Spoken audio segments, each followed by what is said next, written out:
नमस्कार, मैं केशव राय विश्व हिंदी अकादमी मुंबई से। आज हम कवि सेठ के स्टूडियो में हैं।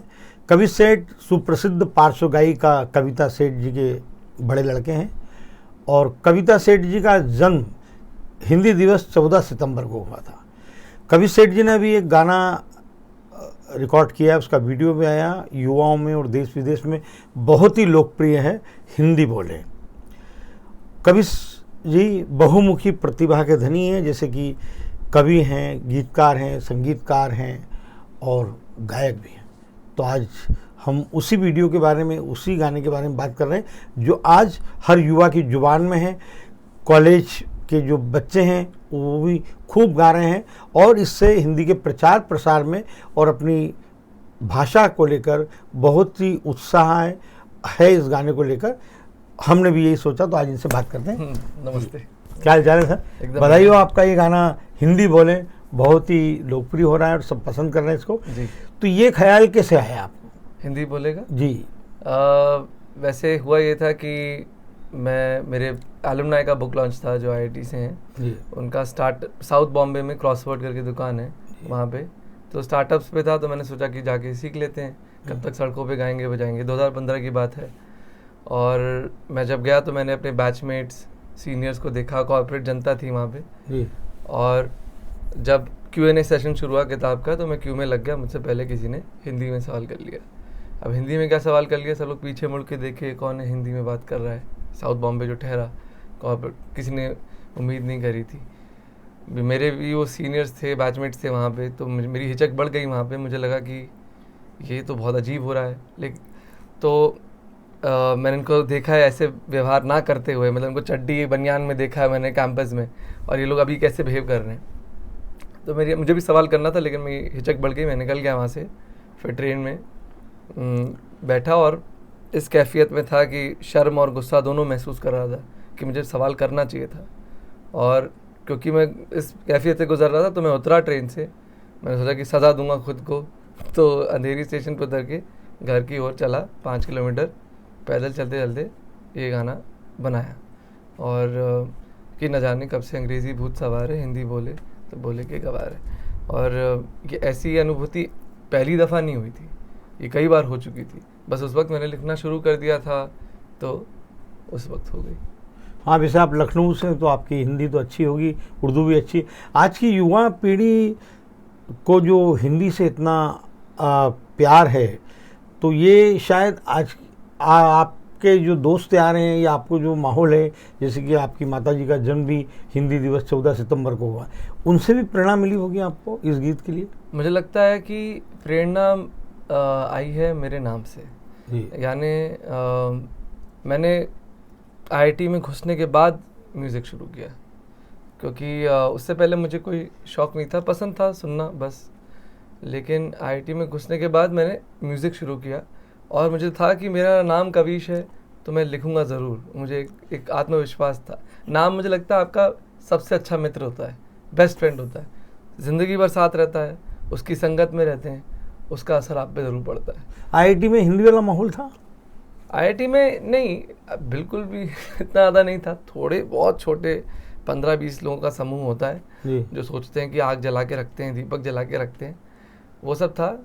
लेकिन ऐसा नहीं था। मतलब स्कूल और कॉलेज में आप देखिए ज्ञान की प्राप्ति आपकी किस ज़बान में होती है? अंग्रेज़ी में होती है, हिंदी में नहीं होती है। इसीलिए लोग आजकल बोलते थे ना कि sorry my Hindi is week वाली बात। इस वीडियो का क्या असर रहा, क्या क्रिया प्रतिक्रिया रही देश विदेश से? बहुत ज़बरदस्त हो रही है एक्चुअली। मैं अभी तक मैंने गाने रिलीज़ नहीं किए थे, तो लेकिन मैं गांव-गांव जाके अपने गाने सुनाता था। तो मैंने 70-72 शहर गांव में परफॉर्म किया है अभी तक। क्या बात है, इसी गाने को लेकर? हाँ, इस गाने को भी। तो इस गाने का मैंने प्रभाव देखा है।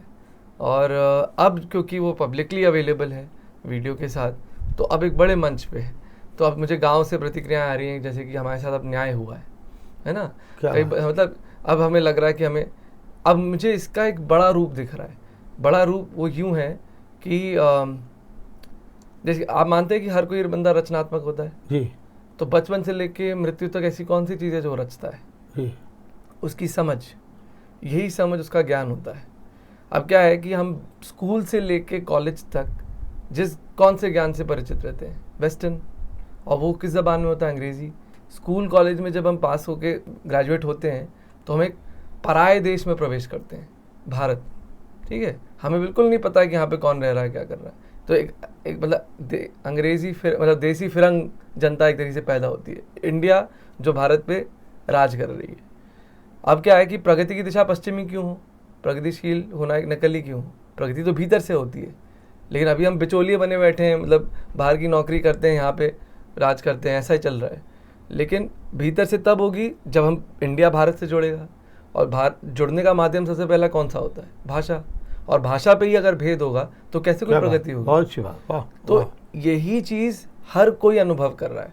कॉलेज में, शहर में बैठा गा रहा है, टैक्सी में बैठा गा रहा है, मैं नाई वाला गा रहा है, मैं नीचे यहाँ पे बिल्डिंग में जो मतलब जो लिफ्ट में बैठते हैं उन्होंने बोला भैया बढ़िया ज़बरदस्त गाना है। गांव में जो है, मैंने कभी नहीं मिला अपने पड़ोसी लोगों से, लेकिन इन लोगों का एक ये प्रतिक्रिया आ रही है। तो मुझे समझ में आ रहा है कि ये भावना क्यों इतनी ज़्यादा बढ़ी है।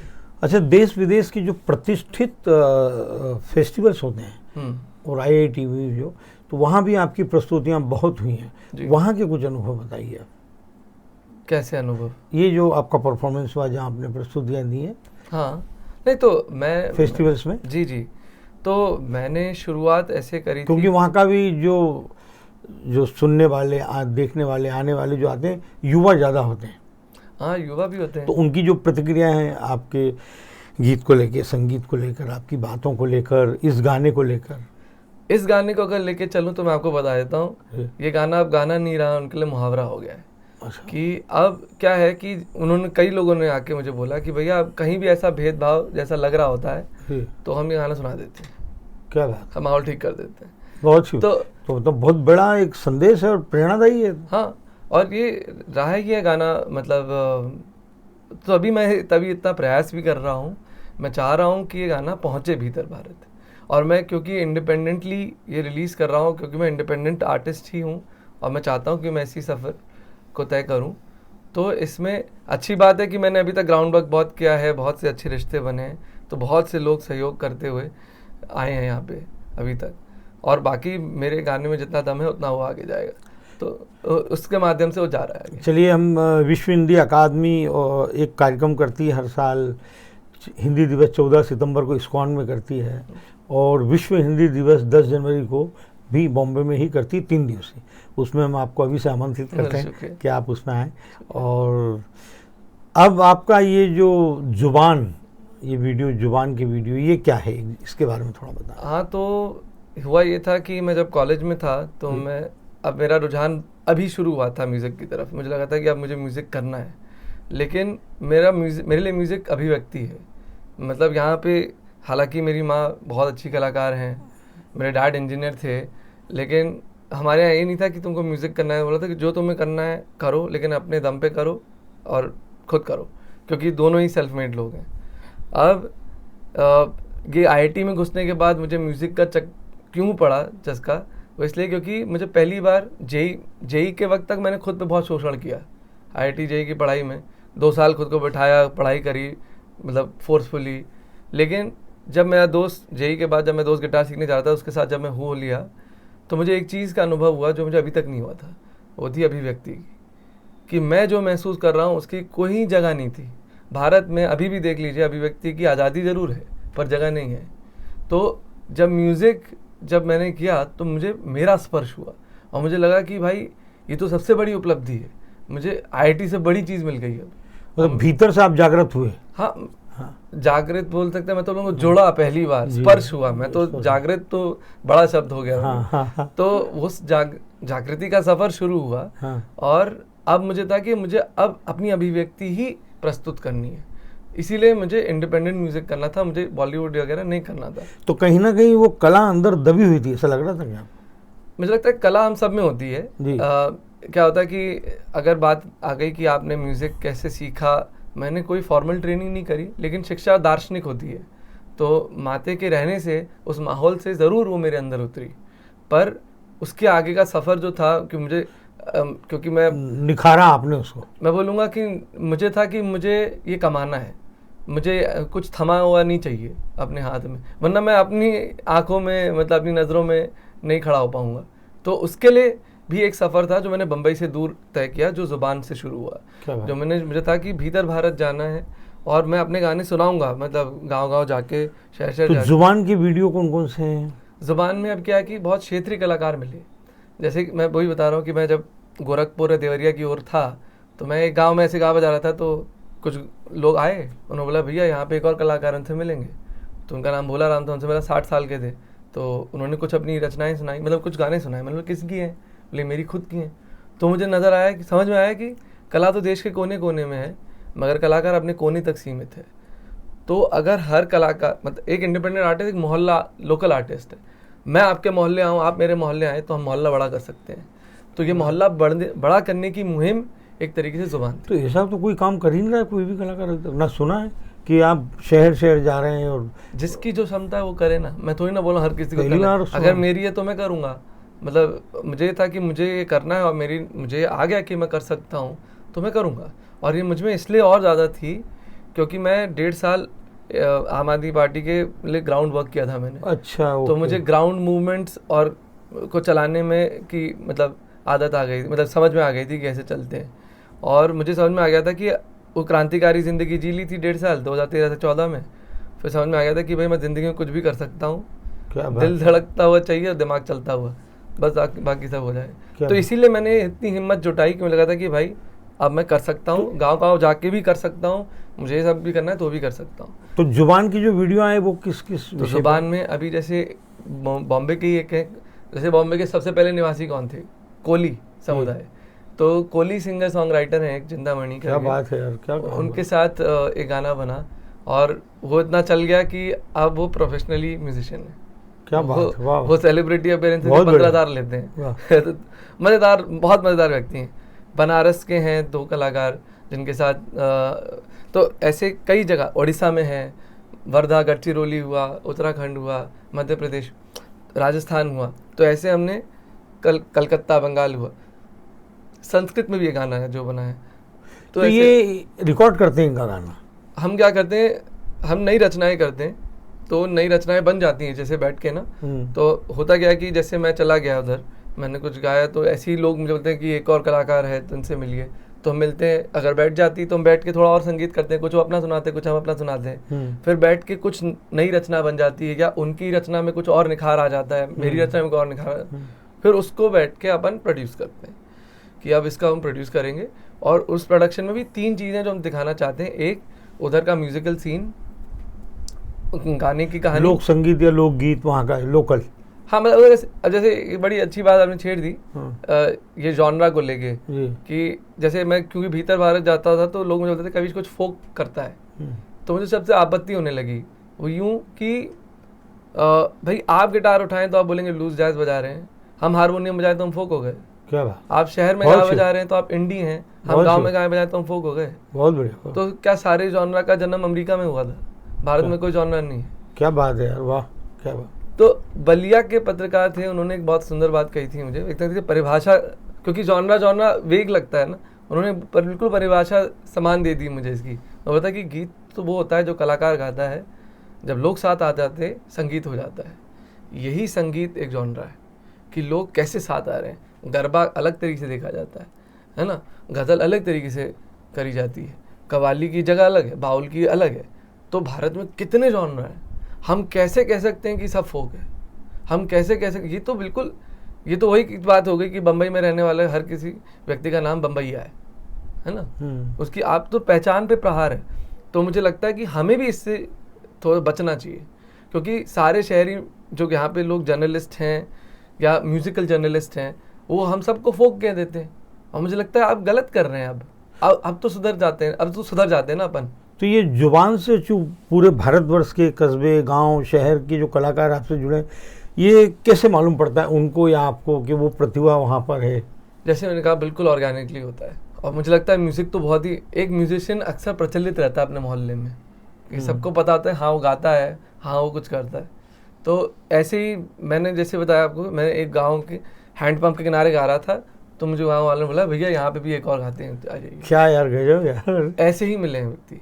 कभी भी जैसे एक बड़ी मजाक की बात है, उड़ीसा में थोड़ा सा और एक्साइटेड थे लोग, तो उन्होंने कंपटीशन रख दिया।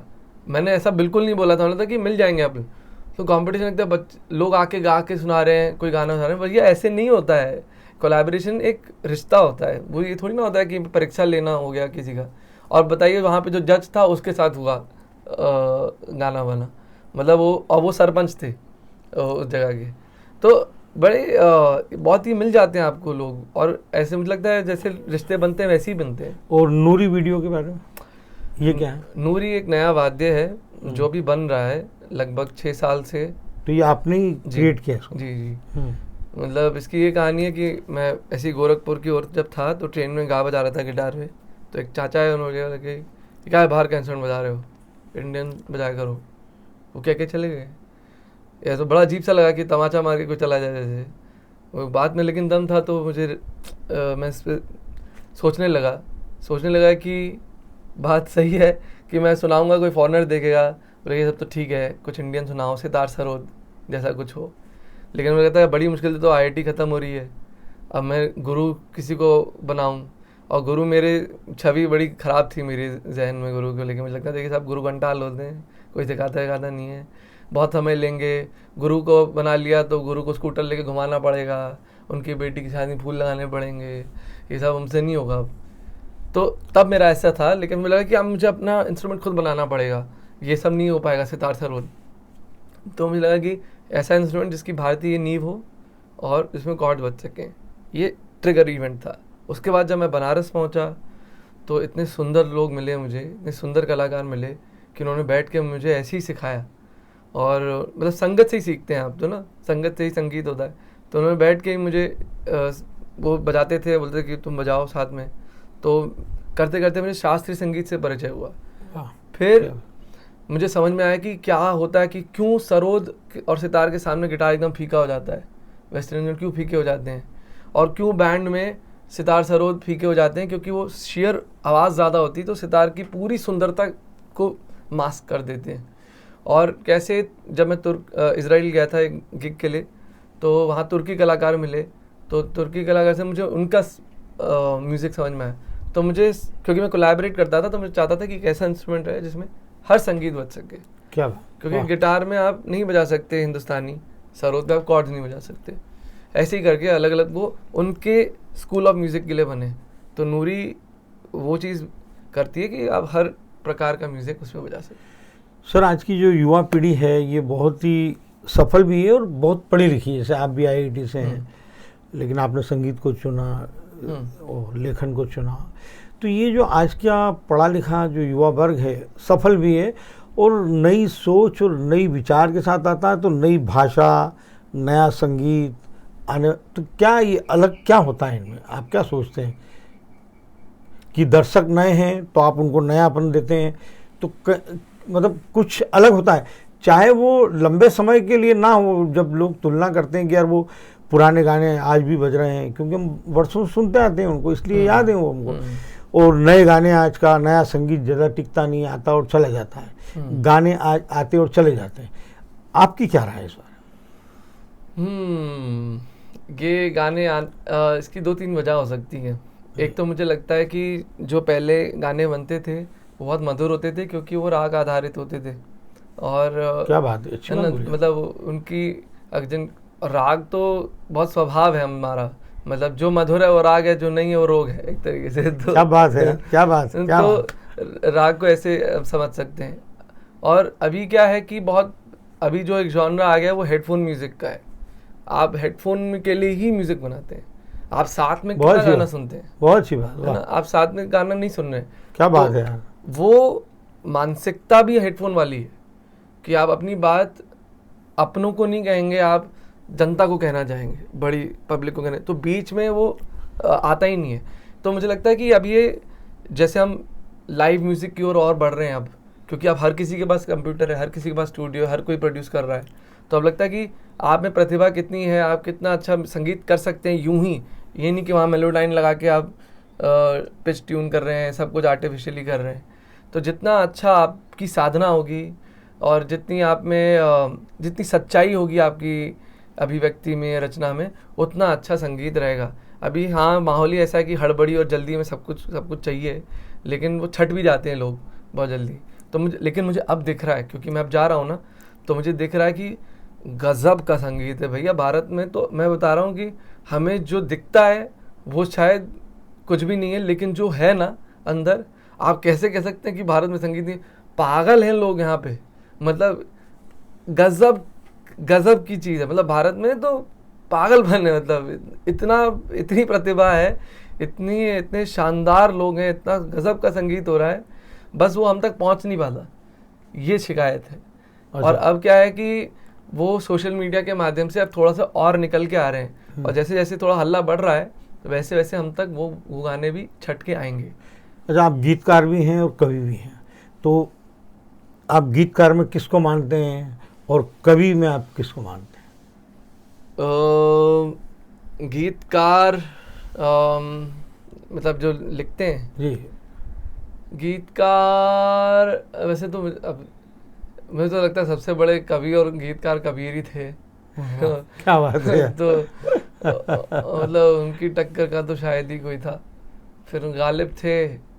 आज के ज़माने में अगर बोलूँ तो अमीर खुसरो को भी पढ़ा खुसरो हुआ है। साहब तो गजब के व्यक्ति थे भाई। मेरी तो जितनी समझ है, वो तो जो उर्दू है वो सब उनकी देनी है, हिंदवी और खड़ी बोली भी उन्होंने शुरू की। हाँ। हिंदी को, हाँ, हिंदी जो खड़ी बोली है उन्होंने जो एक्सपेरिमेंट किया है उन्होंने भारत में, वो तो शायद ही किसी ने किया हो। मतलब म्यूजिक में हो गया, लिटरेरी स्पेस में हो गया, पूरे कल्चरल स्पेस में उनकी एक अपनी बड़ी शानदार जगह है। हाँ। और आज के युग में अगर आप गीतकार कवि बोलेंगे तो मुझे वसीम बरेली साहब बहुत अच्छे लगते हैं।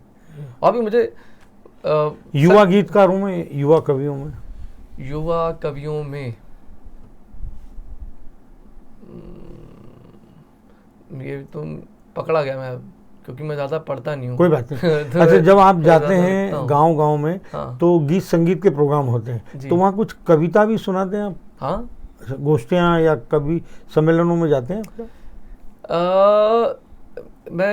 मतलब मैं अपनी कविताएं सुनाता हूँ जो मैं लिखता हूँ। अच्छा। हाँ, वो है। कॉपीराइट का तो चक्कर नहीं है, तो एक कविता हम सुन लेते हैं आपसे। मुझे ऐसा कहाँ पे? नहीं, अगर हम हमारे चैनल के लिए आपसे कुछ नहीं, कविता नहीं, सुने ऐसा कुछ नहीं, तो कॉपीराइट का तो नहीं है ना? नहीं। बोल के बताइए, कोई बोल बताइए। अच्छा, कविता के, आप जो लिखते हैं कुछ ऐसा कोई मुखड़ा या कविता का? अच्छा, तो अक्सर मेरी कविताएं गीत बन जाते हैं, लेकिन हाँ, गा के सुना जी, गाकर या हाँ, गाकर सुना दीजिए कविता।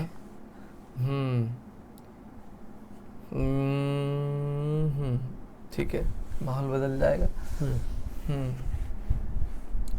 एक कविता मैं ऐसी सुनाता हूँ, ठीक है? थोड़ी सी पूरी कविता सुना दूँ? स्वागत। हाँ, कि छंद वाली सुनाओ या नहीं, छंद में, जो छंद में नहीं है?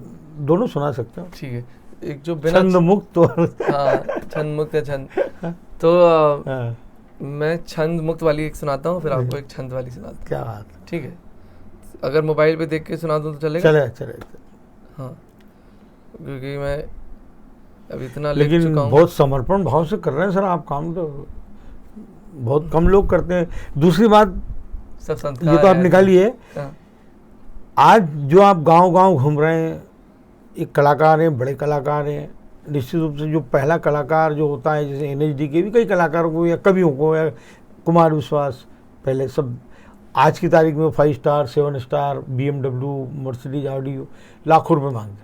तो क्या यही आने वाले दिनों में क्या आपको वो स्टारडम तो की मैंने मांग करेंगे क्या? ये अच्छी बात है कि मैंने पहले ही इसकी समझ बना ली, क्योंकि माते कलाकार हैं। तो जब पिताजी का देहांत हुआ था, तो मैं तो 1 साल उनका आर्टिस्ट मैनेजर था, तो मैंने ये जगह देख ली थी थोड़ी बहुत, और मुझे नहीं भाई थी। मुझे लगा था कि यहाँ पे मतलब कला के सिवाय सब कुछ हो रहा है, मतलब तो। और इस चीज़ में मुझे लगता है कि माते ने बहुत अच्छा मार्गदर्शन दिया है, क्योंकि वो बिल्कुल सहज भाव से रहती हैं, उनमें वो नहीं आया जो बाकी कलाकारों में। अहंकार भी नहीं आया ना, वो एटीट्यूड आया।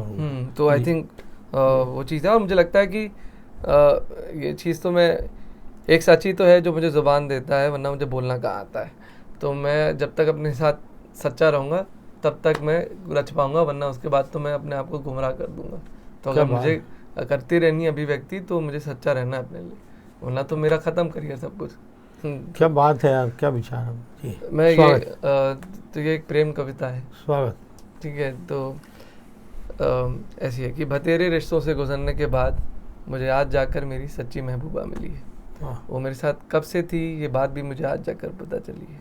क्या बात। मैं जान गया हूँ कि मेरी नींद ही मेरी सच्ची महबूबा है। वाह, वो रात को आती है, क्या बात है, क्या ख्वाब बात है। दिखाती है, क्या? अक्सर बिस्तर पे ही आती है।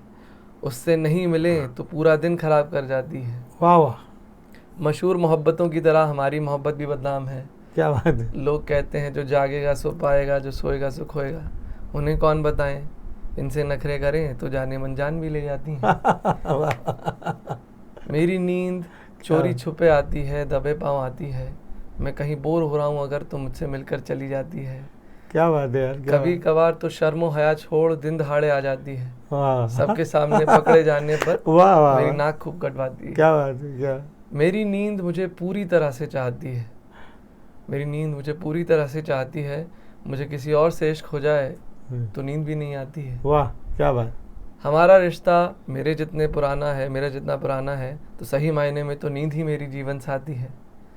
हमारी मोहब्बत का सिलसिला ज़िंदगी भर चलता रहेगा। हम हर रोज़ हर रात को मिला करेंगे। वाह, कभी कभार चोरी छुपे दोपहर में भी मिल लिया करेंगे। क्या बात है, क्या बात है, क्या बात। और एक दिन जब से कोई दिन ना होगा, जब जीने के लिए और कुछ ना होगा, मैं नींद का पूरी तरह से हो जाऊंगा। इसीलिए मुझे लगता है कि मेरी नींद ही मेरी सच्ची महबूबा है। क्या बात है, क्या बात। वाह ये वाह वही वाह। छंद। तो ये जो कवि सेठ है, गीतकार, संगीतकार या कवि, किसके रूप में ज़्यादा स्थापित और लोकप्रिय होना चाहते हैं दुनिया में, जो नाम होगा कि यार ये नाम। पता नहीं, मतलब मैंने तो अभी तक इस सब को अभिव्यक्ति ही माना है। तो और बाकी सब फॉर्म्स हैं जिसमें आ जाते हैं। तो मुझे एक मेरी इच्छा जो है वो ये है कि मैं गाने, अब जैसे कि लोग बोलते हैं कि आप गाना लिखते हो पहले या कंपोज करते हो या पहले बजाते हो करते हो, मैं चाहता हूँ कि मैं पूर्ण तरीके से एक वक्त पे एक ही साथ कर लूँ। ये चीज़ है। तो उसी चीज़ को करने में मेरी साधना लगी हुई है। मतलब मैं वही कर रहा हूँ कि मैं पूरे वक्त में अब होने लगा है, वो शुरू हुआ है वो, वरना पहले कभी लिखता था फिर कंपोज करता था। तो मुझे लगता है मैं वो पूरी चीज़ एक साथ करना चाहता हूँ। तो वो हो रहा है तो मुझे अच्छा लगता है। मेरा ज़्यादा ध्यान प्रोडक्शन में नहीं रहता स्टूडियो में, क्योंकि मुझे अच्छा लगता है कि मैं अगर ऑन द स्पॉट भी जो महसूस कर रहा हूँ उसको बयां कर पा रहा हूँ, तो मुझे लगता है मैंने जी लिया उस भावना को, आप और लोगों के साथ भी। तो ग्लैमर इंडस्ट्री से आप प्रभावित नहीं है ज़्यादा? मुझे लगता है कि जिसको ज़रूरत है वो कर रहा है। मुझे नहीं लगता मुझे ज़रूरत है इस चीज़ की। क्या बात है ना? क्या बात है। वो है, मुझे नहीं लगती। वाह वाह, क्या। हाँ। अब आपके भाई के बारे में थोड़ा बताएं। भाई मेरा बहुत ही प्यारा हाँ। भाई है। और बहुत ही, मैं कल ही अपने दोस्त से कह रहा था कि एकदम अपने नाम पे गया है वो भी। हाँ। कनिष्क है, जैसे दिलेर बहुत है, राजा लोग होते हैं दिलेर, जी। और वो बहुत ज़्यादा प्रोडक्शन में है। तो उसको म्यूज़िक एज अ पेंटिंग लगती है। जैसे कि यहाँ बैठ के मैं सारी कल्पनाओं को एक गाने में डाल दूँ। हाँ। उनकी कौन कौन सी फिल्में आई हैं अभी? कनू की, अभी कनिष्क को हम कनू बोलते हैं, और कानून अब शुरू किया है उसने फिल्म में, मतलब वो जुग जुग जियो में उसने, अनिल कपूर की जो फिल्म। हाँ, वरुण तो धवन। उसमें जो उसने इंडिपेंडेंटली ही रिलीज़ किया था, जो पुरानी ठुमरी है, दादरा है जो रंगी सारी, उसको ही रिप्रोड्यूस, वो तो बहुत हिट हुआ रंगी। हाँ। तो कनिष्क ने वो रिप्रोड्यूस किया था वो दादरा, और वो बहुत सुंदर हो गया। और तो फिर अब और फिल्म्स और सीरीज करना शुरू कर रहा है। क्या बात, क्या बात। चलिए, हमारी शुभकामनाएं सर, और आपको तो देश ही नहीं पूरे विश्व के बड़े बड़े प्रतिष्ठित सम्मान मिलेंगे। और जो आप काम कर रहे हैं, पद्मश्री, पद्म भूषण, पद्म विभूषण सभी मिलेंगे, क्योंकि आप जो कई प्रतिभाओं को सामने ला रहे हैं, और बहुत अच्छा लगता है आपका। क्या क्या लिखा है ये? छंद गीत रह गया था। छंद गीत रह गया था। एक गीत सुना है? हाँ, जो अच्छा ठीक, छंद गीत। छंद तो कविता में और तो मैं तो गिटार भी सुना दूंगा। वाह, हाँ, गिटार लाना पड़ेगा। ये पीछे, ये दे देंगे उठा के पीछे। हाँ। तो सॉरी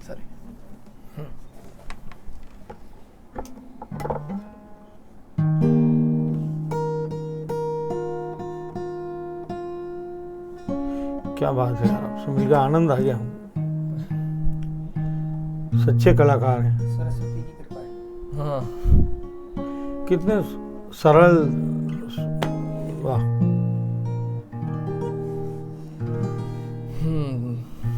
ये तो नज्म है।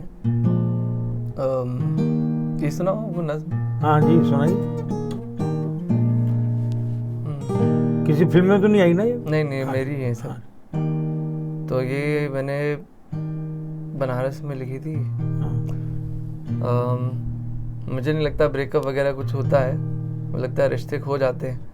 तो ऐसे ही एक रिश्ता खो गया था, तो जगजीत जी और गालिब साहब के साथ बैठा था, रात को सुन रहा था गाने, और कोसा था कि कैसा ज़माना आ गया है, लोग कैसी मोहब्बत कर रहे हैं आजकल। तो उस पर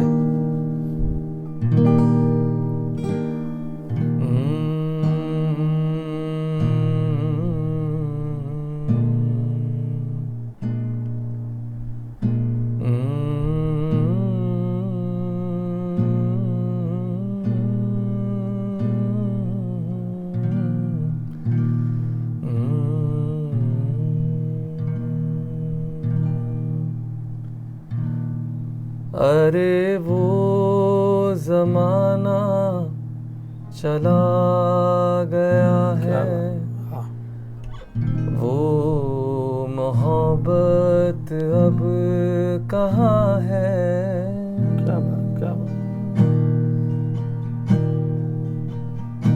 अरे वो ज़माना चला गया है, वो मोहब्बत क्या अब बात, क्या बात। कहाँ है। वाह।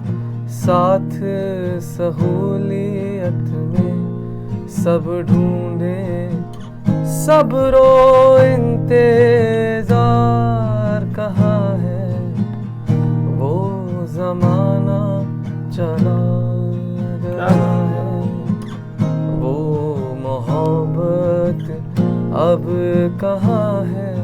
यहाँ सब लोग समझदार हैं, वाह, दीवानगी बोलो कहाँ है, वो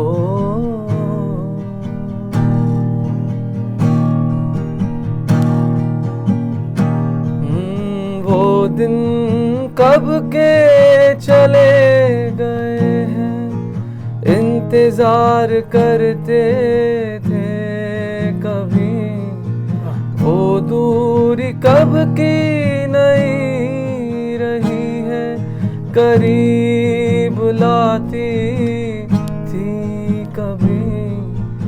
आज हमें फुर्सत कहाँ है, वाह, वाह, क्या बात। आज हमें फुर्सत कहाँ है, आज यहाँ है तो कल वहाँ है, वो ज़माना चला गया है, वो मोहब्बत अब क्या बात है। कहाँ है।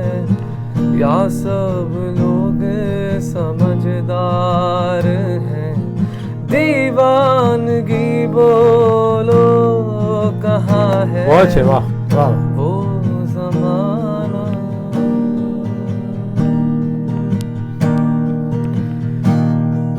हाँ, होंगे कहीं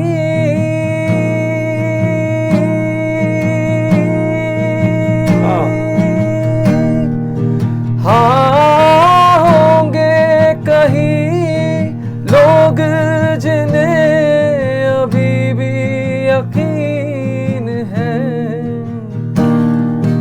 जिनको लत है खुमारी की और दिल जले हैं।